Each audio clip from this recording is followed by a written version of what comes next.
peux gagner 100 millions et finir à la rue. Tu crois que ça n'arrive qu'aux autres? Regarde bien ce qui suit.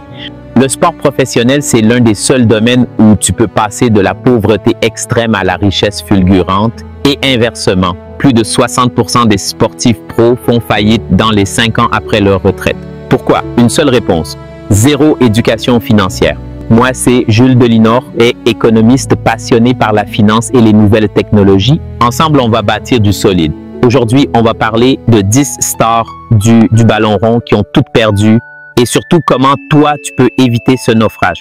Avant de continuer, assure-toi de t'abonner à la chaîne si ce n'est pas encore fait et mets un like si tu veux plus de contenu concret pour passer à l'action. Ton soutien, c'est l'oxygène de ce projet. Installe-toi, ça commence. Parlons de Danny Guthrie, ancien milieu de terrain anglais dont la carrière a basculé à cause d'une addiction silencieuse mais ravageuse, les jeux de hasard. Passé par des clubs prestigieux comme Liverpool, Bolton et Newcastle United, Guthrie a évolué en Premier League avec un avenir qui semblait tout tracé. Une carrière qui lui a rapporté entre 100 000 à 1 million de livres sterling, mais en coulisses, il s'est laissé entraîner dans une spirale de paris. Chaque mise était censée être la dernière. Chaque perte, un simple détour avant le gros gain. Il a fini par accumuler plus de 120 000 livres sterling de dette. En 2022, il est officiellement déclaré en faillite. Sa phrase résume toute la tragédie. Je croyais pouvoir tout récupérer au prochain pari. Une carrière prometteuse, ruinée non pas par une blessure ou un manque de talent, mais par une dépendance incontrôlée et une illusion de contrôle. Cette histoire nous rappelle que la discipline financière est aussi cruciale que le talent sur le terrain. Et si tu penses que ça ne peut pas arriver aux stars confirmées, écoute bien ce qui suit. Dominic Matteo, défenseur et milieu écossais, est une figure solide du football anglais des années 1990 et 2000. Il a joué pour Liverpool, Leeds United, Blackburn Rovers et Stoke City, disputant plus de 300 matchs professionnels, dont 276 en Premier League. Sa carrière lui a rapporté plusieurs millions de livres sterling, notamment grâce à ses années en Premier League et ses performances en Ligue des Champions, où il a même affronté le Real Madrid. Mais derrière cette réussite, Matteo cachait une addiction aux jeux de hasard. Il a accumulé plus d'1 million de livres de dettes avec des paris allant jusqu'à 200 000 sur une seule course de chevaux. En 2015, il est officiellement déclaré en faillite. Pour se reconstruire, il a écrit un livre autobiographique intitulé In My Defense, dans lequel il raconte sa chute et cherche à sensibiliser les jeunes aux dangers du jeu compulsif. Aujourd'hui, il travaille avec des organisations comme Epic Global Solutions pour partager son histoire et prévenir les addictions chez les sportifs. Son parcours est un rappel poignant. Même les plus grands peuvent tomber. Et parfois, le plus dur n'est pas de quitter le terrain, mais de retrouver le chemin vers soi-même. Ils ont tout gagné, puis tout perdu. Ne laisse pas l'argent te contrôler. Abonne-toi pour plus d'histoires vraies et apprends à gagner sans te ruiner. Ma leçon. Si tu ne maîtrises pas ton rapport au risque, même ton salaire à 7 chiffres ne te sauvera pas. Prochaine histoire choc. Et cette fois, c'est un joueur qui a tout brûlé sans même s'en rendre compte. 3. David James. David James, gardien de but anglais, est l'un des visages emblématiques du football britannique des années 1990 et 2000. Il a défendu les cages de clubs prestigieux comme Liverpool, Aston Villa, West Ham, Manchester City et Portsmouth. Avec 53 sélections en équipe nationale, il a marqué l'histoire comme recordman de clean sheets en Premier League et vainqueur de la FA Cup en 2008. Au fil de ses 25 années de carrière, James aurait accumulé près de 20 millions de livres sterling. Mais derrière les gants et les trophées, une autre réalité se dessinait. Mal conseillé, victime de placements douteux et de divorces coûteux, il voit sa fortune fondre. En 2005, son divorce lui coûte une part importante de ses biens. Il tente de rebondir dans les médias et les œuvres caritatives, mais les dettes s'accumulent. En 2014, David James est déclaré en faillite. Pour rembourser ses créanciers, il vend sa maison, ses voitures et même ses équipements de football. Aujourd'hui, sa valeur nette est estimée à environ 12 millions de livres, bien loin de ses gains initiaux. Son histoire est un rappel brutal. Le succès sur le terrain ne garantit pas la stabilité en dehors. Ils ont tout gagné, puis tout perdu. Ne laisse pas l'argent te contrôler. Abonne-toi pour plus d'histoires vraies et apprends à gagner sans te ruiner. Ma leçon, si tu ne planifies pas ton patrimoine, c'est la vie qui va le planifier pour toi. Et ce sera violent. Et maintenant, prépare-toi à plonger dans l'histoire d'un génie brisé par ses propres démons. 4. Paul Gascoigne.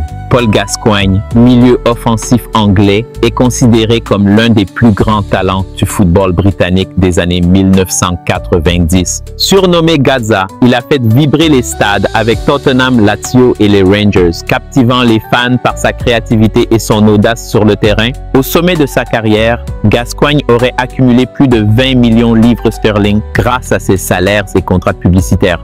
Mais derrière le génie, il y avait une douleur profonde. Gascoigne a longtemps lutté contre la dépression et une addiction sévère à l'alcool.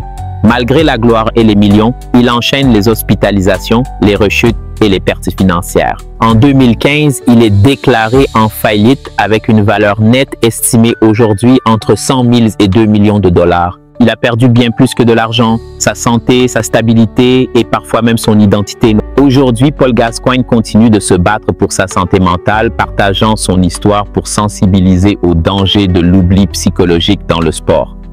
Son parcours est un cri d'alerte. Quand la santé mentale n'est pas prise au sérieux, même le talent ne suffit pas. Ils ont tout gagné, puis tout perdu. Ne laisse pas tes démons te contrôler. Abonne-toi pour plus d'histoires vraies et apprends à protéger ton esprit autant que ton portefeuille. Ma leçon. L'éducation financière inclut aussi la gestion émotionnelle. Si tu ne gères pas ton mental, ton argent ne sert à rien. On continue et le prochain joueur a brûlé des millions sans même s'en rendre compte. 5. Adriano, attaquant brésilien surnommé l'Empereur, a marqué la Serie A par sa puissance et son instinct de buteur. Il a brillé sous les couleurs de l'Inter Milan et de Flamengo, devenant l'un des joueurs les plus redoutés de sa génération. Sa carrière lui aurait rapporté plusieurs millions de dollars, mais les estimations précises restent floues. Ce qui est certain, c'est que sa chute a été brutale. En 2004, la mort de son père le plonge dans une profonde dépression. L'alcool devient un refuge et le football de haut niveau un fardeau. Il abandonne progressivement les terrains et sa fortune s'évapore. Aujourd'hui, Adriano vit modestement au Brésil, parfois aperçu dans les quartiers défavorisés de Rio, loin des projecteurs. Son histoire est celle d'un homme brisé par le chagrin, incapable de retrouver le chemin de la gloire. Quand la douleur n'est pas soignée, même les empereurs tombent. Ils ont tout gagné, puis tout perdu. Ne laisse pas tes blessures te détruire. Abonne-toi pour plus d'histoires vraies et apprends à protéger ton cœur autant que ta carrière. Ma leçon. Gérer ton argent commence par gérer ta vie. Ce que tu refuses d'affronter te coûtera tout. Et là, on passe à une chute encore plus dure, celle d'un magicien devenu invisible. 6. Ronaldinho, milieu offensif brésilien, est l'un des magiciens les plus aimés du football mondial. Ballon d'or en 2005, il a enchanté les stades avec le PSG, le FC Barcelone et le Milan AC, laissant derrière lui des gestes techniques inoubliables et un sourire légendaire. Au sommet de sa carrière, il gagnait jusqu'à 25 millions d'euros par an avec des contrats publicitaires prestigieux, Nike, Pepsi, Gatorade. Sa fortune a culminé à près de 80 millions d'euros selon les estimations. Mais derrière les paillettes, les ennuis s'accumulent. En 2015, il est condamné à une amende de 2 millions d'euros pour construction illégale. En 2020, il est arrêté au Paraguay pour usage de faux passeports.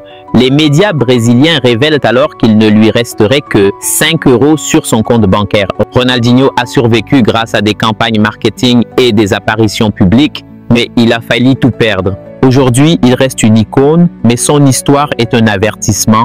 Même les plus grands peuvent tomber. Ils ont tout gagné, puis tout perdu. Ne laisse pas l'argent te contrôler. Abonne-toi pour plus d'histoires vraies et apprends à gagner sans te ruiner. Ma leçon, gagner beaucoup ne signifie rien si tu gères mal. Sans structure, même une légende devient invisible. Tu veux encore plus dur. Regarde ce qui arrive quand le divorce te laisse à la rue. 7. Emmanuel Eboué. Emmanuel Eboué, défenseur latéral ivoirien, a été l'un des piliers d'Arsenal dans les années 2000. Finaliste de la Ligue des Champions en 2006, il a aussi brillé à Galatasaray et avec la sélection ivoirienne. Sa carrière lui aurait rapporté plusieurs millions d'euros, notamment grâce à un contrat de 2,35 millions d'euros par saison en Turquie. Mais en 2017, tout bascule. Divorce brutal, perte de ses maisons, voitures, et même de l'accès à ses comptes bancaires. Il vit sans domicile, lave ses vêtements à la main, emprunte les transports publics.